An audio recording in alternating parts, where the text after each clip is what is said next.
I'm Sergeant First Class Joe Lowrey, a Green Beret. I was injured in Afghanistan 2014, gunshot wound to the head.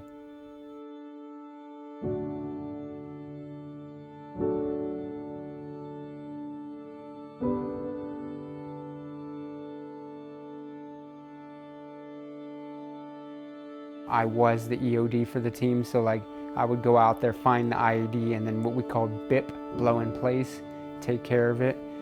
So I always assumed that that would be my demise. I would end up getting blown up because that was part of my job, to go up and take care of these things, but not taking a round to the head. In July 2014, I was in Afghanistan deployed.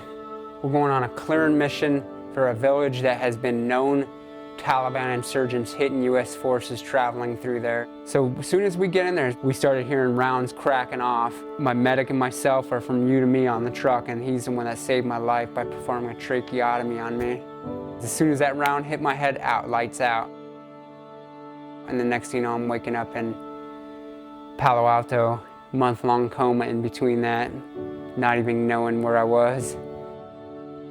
It was very emotional because my oldest daughter, she told me that she was crying. You know, she thought I was dead. Jade was 8 at the time. And she took it as well as an 8-year-old could take it. She understood that he was very injured, but I don't think she understood the depth. You know, she was like, that's her hero, you know, that's her everything. Like, her and Joe were really tight. I think she was pretty devastated. But, you know, when Joe woke up from a coma, Jade was not there. And his first thing that he was able to say when his trach so he could speak was Jade, and I made sure I told her that. And that was, you know, something amazing for Jade to hear.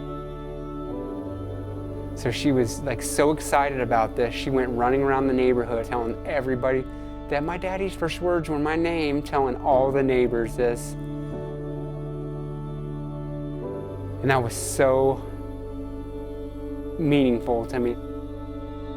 The fact that he's come very far is a good example for the kids to get up and keep trying. And I think it's also hard because they want their dad to be able to participate more, and there's challenges to that.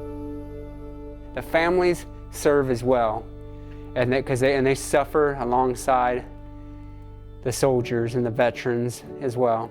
So they experienced everything. They were right there with me, you know, and they experienced everything that I did. They got yanked out of their lives, you know, to go through this turmoil of daddy's not gonna ever be the same, you know, and seeing them in a wheelchair, and it comes with a lot of unseen issues. Headaches, vision, field loss. You would think, oh, okay, this guy is not that messed up. But the cognitive impairments, memory.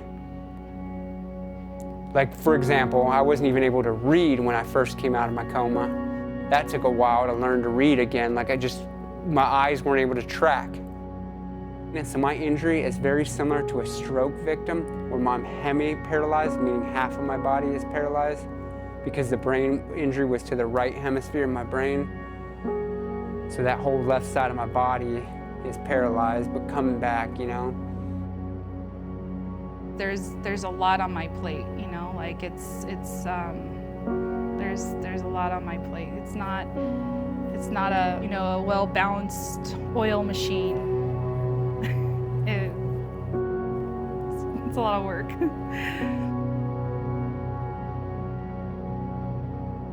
I do not want to be another task for Jennifer to do, you know, my wife. I don't want her to have to take care of me when there's my 4 kids, you know. I feel like I'm stealing her away from them, you know, and I did not want, you know, that gave me a little sense of motivation during rehab. Push hard, because you don't want to be a damn dead weight. You know, that was always a thing on a team. You didn't want to be the guy that was holding everybody up. So it was like, you better work harder.